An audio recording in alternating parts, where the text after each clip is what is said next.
There are nights when the darkness isn't empty. You know it. You felt it. That feeling that something is watching you from the corner you don't dare look at. Today, two people told me what happened when that feeling stopped being just a feeling. The first story comes from Mexico, an ordinary Sunday. The whole family went to a party, and he stayed home alone, happy to have the TV remote all to himself. It was nighttime when he heard the metal door, that unmistakable, heavy sound that everyone in the family recognized immediately. Then, footsteps on the stairs, and then, the jingle of keys being dropped onto the dining room table. House sounds, normal sounds. Without taking his eyes off the screen, he shouted, "Hey, Misa! Everyone went to the quinceañera. You already know I'm not into those things." Silence. The silhouette that had crossed the hallway stopped, turned around, picked up the keys, and left. He shrugged. Maybe he hadn't heard him. He kept playing.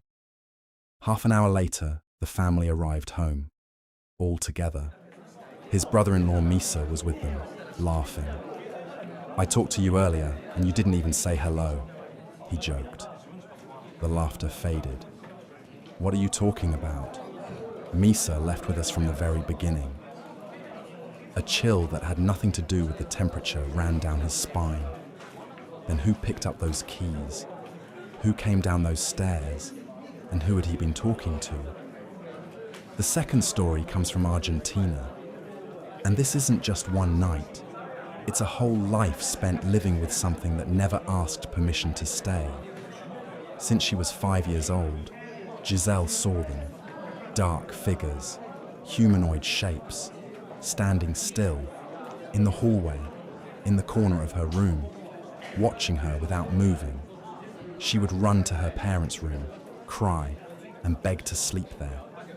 For a while, they allowed it, until her father decided it was time for her to get over her fear and lock the door. That night, alone in front of a hallway full of shadows, she pounded on the door again and again until she gave up. She ran to her bed, pulled the blankets over her head, and cried herself to sleep. No one ever believed her. But there was one night she couldn't ignore.